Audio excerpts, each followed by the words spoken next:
you watch this new Apple iPhone render? I have not seen it. So we're on a YouTube channel, Concepts iPhone, and it is an imagination, a render of a potential upcoming iPhone 11. Very glassy, which I like. Not for fingerprints, but for the purpose of a render, those reflections, hey, those Pretty intense, yeah. those liquid-like reflections. I mean, this looks like real life. Holy moly. So the notch is there, alive and well. Nothing you can do about that if you want the Face ID tech the way that Apple has implemented it.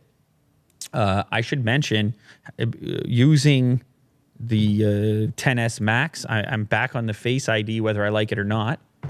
And there is something nice about the added security that doesn't come with an optical, strictly lens-based, camera-based face unlock.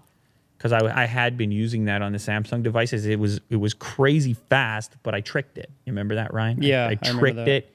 This one, less trickable. So anyway, that's the consequence. You get this giant notch, which unfortunately has to live on the next-gen iPhone. These renders are so lifelike. This dude he's bringing the heat with these renders. They're so lifelike.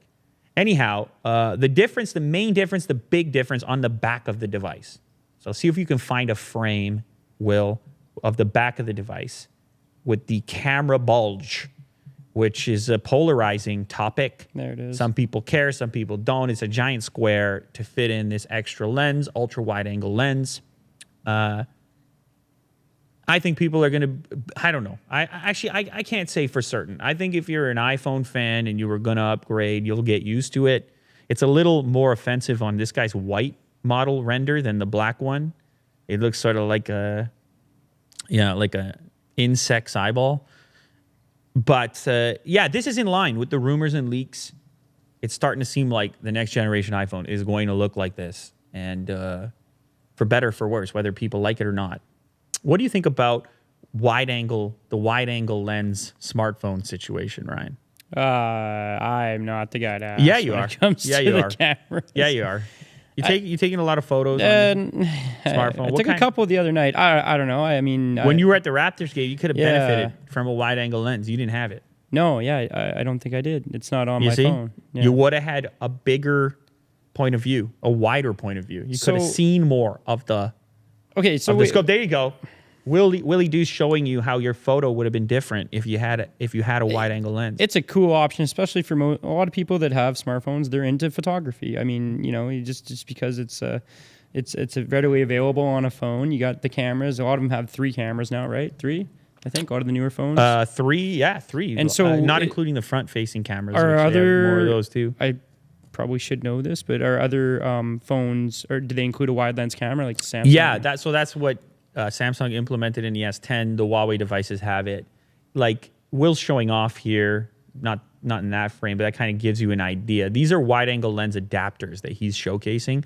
So this is a thing that you fit onto your current iPhone lens to try to create a wide angle effect. But no one's carrying those. Not many people. It's not nearly as convenient as having it baked in.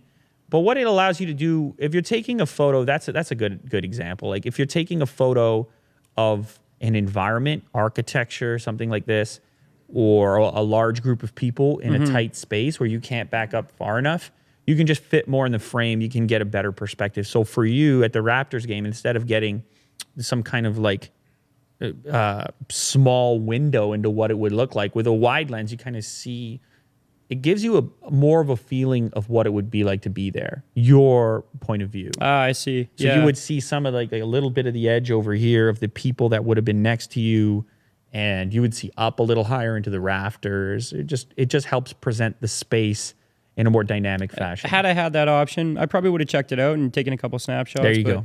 I didn't. So this means you have to pony up the dollars for the next generation iPhone, Ryan, obviously.